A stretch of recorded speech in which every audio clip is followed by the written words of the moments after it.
Magandang araw mga kaibigan. Gusto kong iparinig sa inyo ngayon yung video call ni Speaker Martin Romualdez kay AFP Chief of Staff General Bronner. Na ito yung kine-question ni retired Major General Pokis na it's shameful. It's a disservice to the Filipino soldiers. Okay? Bakit shameful, disservice? Pinaliwanag ni General Poke sa kanyang post na i-review ko mamaya. Okay, pakinggan natin ito ha. Ang setting is katatapos lang yung BICAM meeting na na-approve na yung mga budget. At ito, tuwan-tuwa si Speaker Martin Romualdez, tinawagan si Chief of Staff General Bronner na approve na yung increase ng inyong daily food allowance from 150 to 350. Tuwan-tuwa naman si General Bronner. So anong problema doon? Basahin ko mamaya yung post ni General Pokes. It's shameless, disrespect. I'm here with our chair for APO and our APO bicameral members. Hi, Chief Romy. Please, kindly convey to the AFP, to our men and women in uniform, that as we committed, that the subsistence daily allowance from 150 to 350 has not only been affirmed but has been approved and is being signed right now. We will ratify the bicameral report this afternoon. So please tell that whatever they heard, that's all fake news. Basta nagsalita tayo when we speak. I as a speaker in the House, when we speak, we mean it and we will always deliver. You are top priority, sir. Please tell the men and women in the AFP, top priority po kayo. Top priority ha? We are fully committed to support all of you and to keep your morale high. Always take care of you. Please convey that. Mabuhay ang AFP. Mabuhay kayo lahat. Okay.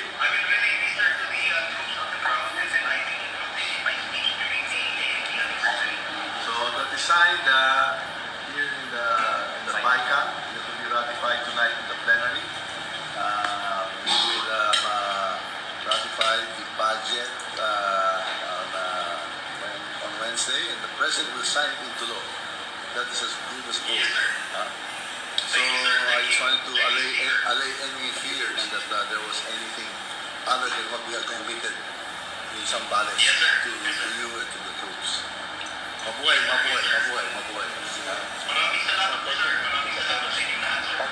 We look forward to our fellowship on the 13th at Aguinaldo. Okay. Mabuhay. Merry Christmas to all. Thank you. Merry Christmas, sir. Thank you. Magandang regalo po sa mga sundalo, sir. Yes. Thank you. More will be coming. We'll be looking for more ways to support the troops. Assure them. Yes, sir. We assure them more for next year as well. Thank you. Yes, sir. Salamat po. Salamat. Okay. So, kalat na ito sa social media. Ipinadala sa akin ng aking mga researchers. By the way, pasalamatan ko ang aking mga researcher.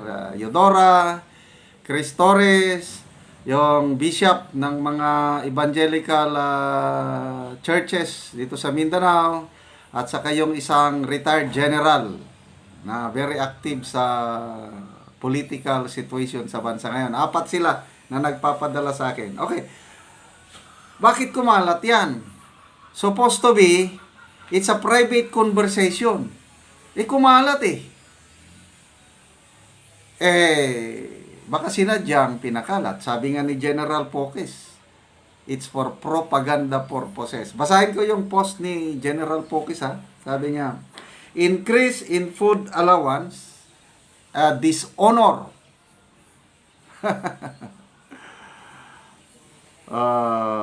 Panglapastangan sa dangal ng mga kasundaluhan. Yun ang ibig sabihin. Bakit? Sabi niya, soldiers need increase in their food allowance. All right. So, walang problema. So, ang problema ito.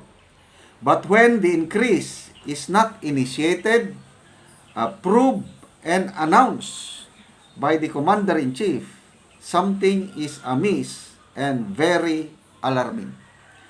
That the announcement was done by the Speaker of the House of Representatives and his Appropriations Committee Chairman, who are embroiled in shenanigans and corruption issues in the preparation and approval of the 2025 national budget, is shameless.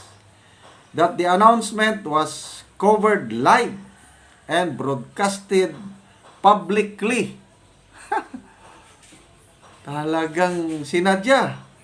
Covered live and broadcasted publicly via video call to the AFP chief for propaganda purposes is even more shameful, nakakahiya.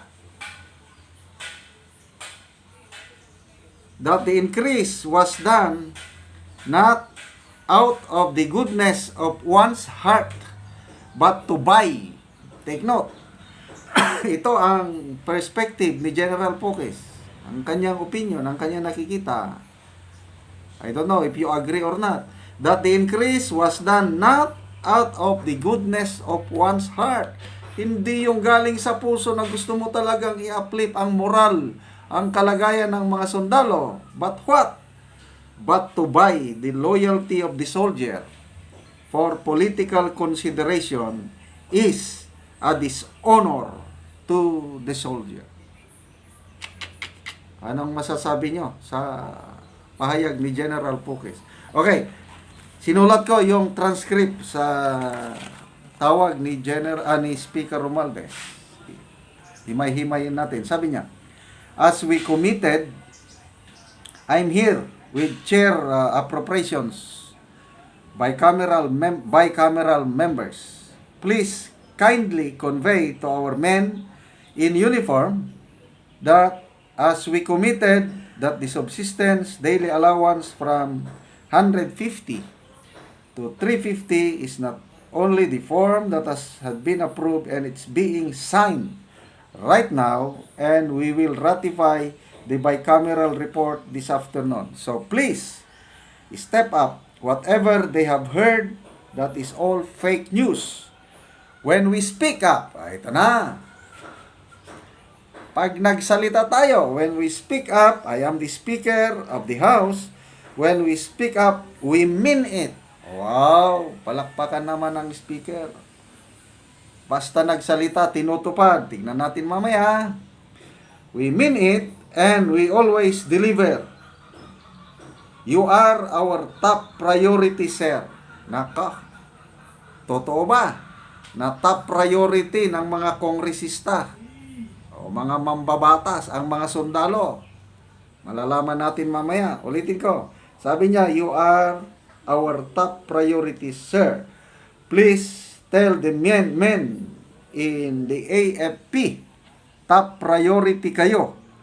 And we are fully committed to support all of you and to keep the morale high and to always take care of you. Mabuhay ang AFP. Okay?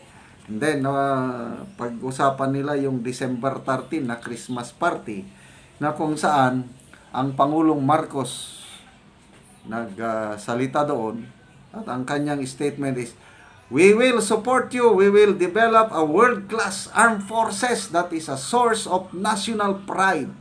Wow! Ang gagandang pakinggan, ano? Anong nangyari sa BICAM?